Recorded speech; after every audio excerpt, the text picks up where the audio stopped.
जय गौ माता, वंदे मातरम। ज्योतिर्मय गोगरी सेवा संस्थान की ओर से आप सभी को गोपाष्टमी की हार्दिक शुभकामनाएं। आज हम आपको दिखाएंगे कि बताए जा रहे हैं कि आज गोपाष्टमी के पर्व पे संस्थान द्वारा जो गौ माता का, देसी गौ माता का जो घृत है, जो विलोने से बनाया हुआ घृत है, हालांकि इस समय तो मिलना बिल्कुल असंभव ही है, क्योंकि इस समय क्या है, देसी गौ माता तो कम होती जा रही है और लिम्पी रोग के बाद में और कम हो चुकी है।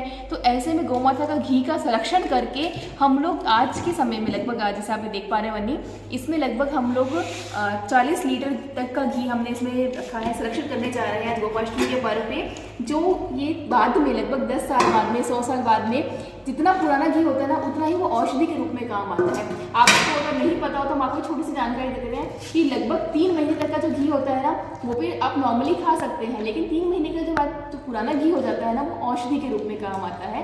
अब इससे अधिक जानकारी आपको गुरुजी देंगे। आज हम बात करने जा रहे हैं पुराने घी की। तो साथियों, आज के समय में किसी भी घर के अंदर शुद्ध मात्रा में देशी गौ माता का घी नहीं मिलता, तो पुराना घी तो दूर की बात है। पहले के समय में क्या होता था, जो बड़े बड़े गांवों के अंदर, शहरों के अंदर बड़े बड़े मंदिर होते थे, मंदिर के अंदर एक तांबे का कलश होता था। उस तांबे के कलश के अंदर घी भरा जाता था और हर 12 वर्ष के अंदर उस घी को चेंज किया जाता था। जो 12 वर्ष सूर्य तापित तांबे के कलश के अंदर मंदिरों के ऊपर जो घी होता था, वो मेडिसिन वैल्यू रखता था और उस समय वो राजवैद्य जो होते थे उस घी का प्रयोग करते थे। तो जो वैद्य होते थे वो घी को इस तरह कैसे रखते थे, देशी गौ माता का जो घृत होता था, वैदिक बिलोने से किया गया जो घृत है, उसको सालों पुराना होने के बाद में औषधियों के रूप में प्रयोग लेते थे, जो असाध्य रोगों के अंदर प्रयोग लिया जाता था। लेकिन आज देशी गौ माता का घी खाने के लिए नहीं है, तो पुराना घी तो कहाँ से होगा। तो संस्थान द्वारा असाध्य रोगों की चिकित्सा के लिए देशी गौ माता के घृत को पुराना करने की जो विधि है वो आपके सामने रख रहे हैं। हम आज बता रहे हैं कि आज गोपाष्टमी के उपलक्ष्य में संस्थान 40 लीटर देशी गौ माता का शुद्ध घी 10 साल के लिए एक पात्र में रख रहा है। उसके रखने के बाद में 10 साल बाद हम किसी असाध्य रोगों की चिकित्सा के लिए, जैसे संस्थान कैंसर पे काम कर रहा है, तो हम कैंसर जैसे असाध्य रोगों की चिकित्सा के लिए इसका प्रयोग आने वाली पीढ़ियां कर सके। इस तरीके से अगर आपके पास देशी गौ माता का घृत है तो आप आने वाली पीढ़ियों के लिए ये कर सकते हैं कि उस घी को सुरक्षित करके रखें। अगर देशी गौ माता का घृत आज हम सुरक्षित करके रखेंगे तो कल वो हमें अमृत रूप में मिलेगा। ये कलयुग का अमृत है। कलयुग के अंदर ऐसी कोई बीमारी नहीं है जो देशी गौ माता के घृत से ठीक नहीं हो सकती। साइंटिफिक रूप में आपको बात बता रहे हैं आप कि पिछले साल हमने एक भाई से, एक गोपालक से 10 साल पुराना घी खरीदा था, मात्र 1 किलो घी खरीदा था। उसके पास पारंपरिक रूप से संजोया हुआ 1 किलो घी था। हमने उसके 2.5 लाख रुपए दिए। हाँ जी साथियों, 2.5 लाख रुपए में हमने 1 किलो घी लिया, 10 साल पुराना। तो साथियों, आप समझ सकते हैं कि कितना अमूल्य घी है। अगर आप भी सुरक्षित कर पाए तो कर सकते हैं। आपके पास देशी गौ माता है तो पुराना घी बना सकते हैं, सुरक्षित कर सकते हैं। आज इसी के बारे में पूर्ण जानकारी देने जा रहे हैं। शास्त्रों के, हमारे पुराणों के अंदर, हमारे जो आयुर्वेद के ग्रंथ है उसके अंदर क्या लिखा हुआ है, किस तरीके से काम लेते हैं, वो सारी हम पूरी जानकारी आपके साथ साझा करेंगे। आइए जानते हैं इसी के विषय में। पुराने घी के जो औषधीय गुणों के बारे में हम बात कर रहे हैं, वो मात्र एक तरह से समझ लीजिए कि हम सिर्फ अपनी तरफ से बात नहीं कर रहे हैं। ये सारी बुक, ये सारी बातें है ना, कई सारे ग्रंथों में, शास्त्रों में लिखी हुई है। आज हमने सिर्फ आपको 3 पुस्तकें दिखा रहे, 3 ग्रंथ में कह सकते हैं कि 3 पुस्तकों में हम आपको दिखा रहे हैं कि जिसके अंदर पुराना घी के जो औषधीय गुण है उसके फायदे बताए गए हैं। आप देख सकते हैं कि सबसे पहले हमने ली है कामधेनु चिकित्सा चंद्रोदय।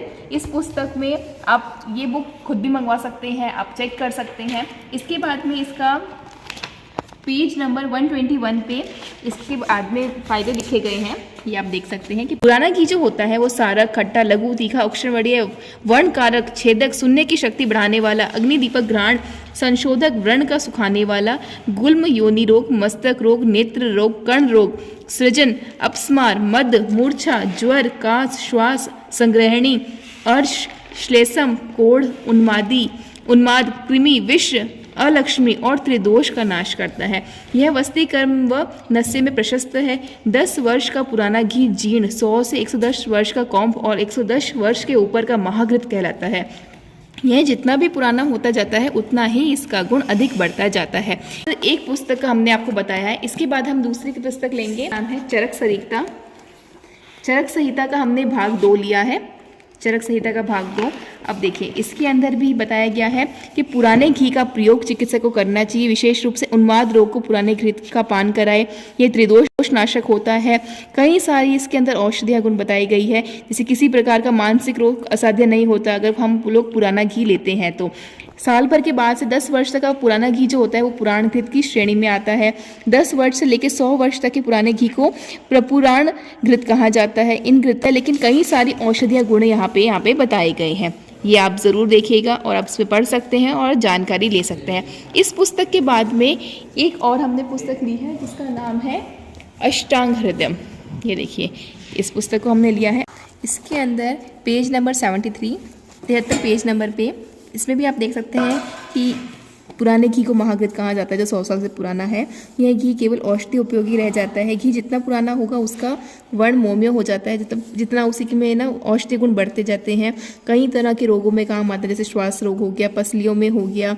इसका संग्रह पहले श्रीमानों के घर में होता था, प्राचीन परंपरा के वैद्य करते थे, हकीम करते थे, चिकित्सालय में होता था, लेकिन अब धीरे धीरे ना इसका ना कम होता जा रहा है। जैसे हमने आपको बताया कि इन तीनों पुस्तकों में भी आपको बता दिया गया कि किस तरह से घी को पुराना करना है। जितना पुराना घी होगा उतना ही ज़्यादा उसमें औषधीय गुण बढ़ेंगे।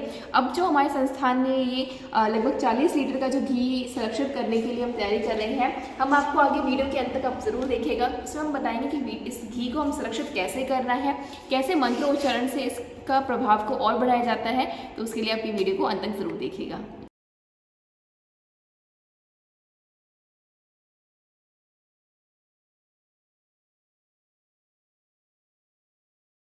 तो सबसे पहले हमने अग्निहोत्र किया, उसी के साथ ही इस पात्र की भी पूजा की। इस पे स्वास्तिक बना रहे थे गुरुजी। स्वास्तिक बनाने के बाद में अक्षत मौली के अलावा इन सबसे इसकी पूजा की और साथ ही में ये ना 108 बार महामृत्युंजय मंत्र का जाप किया, जिससे कि जो इसकी औषधीय गुण है ना वो कई गुना बढ़ जाए। और जब हम 10 वर्ष के बाद इसको खोलें तो ये सभी असाध्य रोगों की चिकित्सा करने के लिए बिल्कुल संपन्न रहे। इसके बाद में ना सदस्य जो भी है संस्थान की, जो बहुत ही महत्वपूर्ण सदस्य हैं, उन सभी को बुला के इसका ढक्कन बंद किया गया।